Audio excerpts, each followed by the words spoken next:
যারা পলাশ সাহার মা সুস্মিতা সাহার স্ত্রীকে খারাপ বলেন, আমি মনে করি পলাশ সাহার মা একেবারে খারাপ না। আর পলাশ সাহার মার থেকেও অনেক খারাপ মানুষ, অনেক খারাপ শাশুড়ি এই বাংলাদেশেই আছে, অ্যাভেলেবেল আছে। পলাশ সাহার মা শুধুমাত্র ছেলের ভাগ তার বৌমাকে দিতে চাচ্ছিল না, ছেলেকে তার বৌমাকে হতে দিচ্ছিল না। কিন্তু এমন অনেক শাশুড়ি মা আছে যারা ছেলেকে বিয়ে করিয়ে দেয়, বিয়ে করানোর পর ছেলেকেও পর করে দেয়। ছেলের বৌমাকে তো দেখতে পারে না, পারেই না, তার নিজের ছেলেটাকেও দেখতে পারে না, নিজের ছেলেটাকেও সহ্য করতে পারে না। যেমন আমি যদি আমার বাস্তব জীবনের গল্প শোনাই তাহলে আপনারা বুঝতে পারবেন। এমনকি অনেক আপু এবং ভাইবেরা যদি এই ভিডিওটা দেখে থাকেন তাদের জীবনের সাথেও মিলবে। সবার আগে বলবো, পরিবারের বড় বৌমা কখনো হবেন না। পরিবারের বড় বৌমা হতে গেলে অনেক কিছু সহ্য করতে হয়, অনেক ধৈর্য ধরতে হয়, কিন্তু দিন শেষে আপনার কোনো নামই হবে না।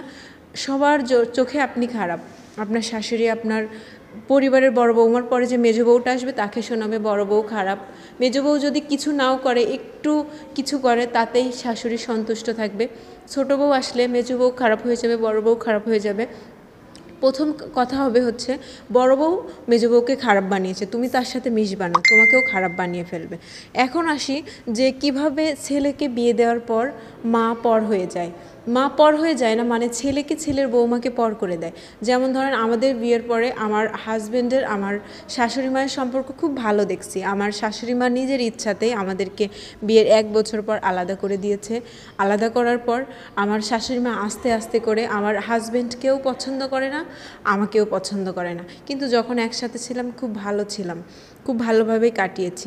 এমনকি তিনি আমাদের সাথে কথাও বলে না ঠিক করে। আমার হাজব্যান্ড যদি জিজ্ঞেস করতে যায় কী হয়েছে, তখন তিনি এটাই বলে যে আমাদের ভালো লাগলে আমরা কথা বলবো, না লাগলে কথা বলবো না।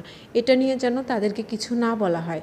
তো এটা আসি হচ্ছে ছেলের সাথে সাথে, ছেলের বৌমার সাথে সাথে ছেলেকেও পর করে দিয়েছে। এবার আসি, কোনো কিছু যদি আমার শাশুড়ি মা রান্নাবাড়া করে, আমি সবসময় আমার নানিদের, আমার আম্মুর এখনও বৌমা হয়নি, জানি না আম্মু কী করবে, নানিদের দেখেছি যে কিছু রান্না করলে যতই ছেলে আলাদা থাক তার জন্য রেখে দেয় অন্তত।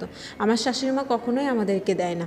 এমনকি আমরা যদি কিছু দিতে যাই, সে এটা শোনায় যে কখনো তো কাউকে কিছু দিবও না, কারো থেকে কিছু খাবও না।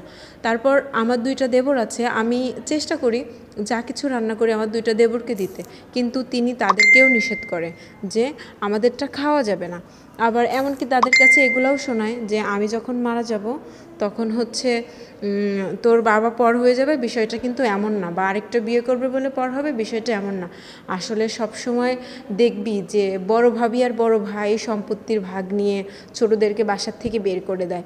এগুলো শুনে খুবই কষ্ট লাগে জানেন, কিছু বলতে পারে না, শুধু শুনি। তবে আমার হাজব্যান্ডের জন্য আমার খুবই খারাপ লাগে। আমার জন্য ওর ভাগ্যটা নষ্ট হলো নাকি ওর ভাগ্যে এমনই হওয়ার ছিল, জানি না।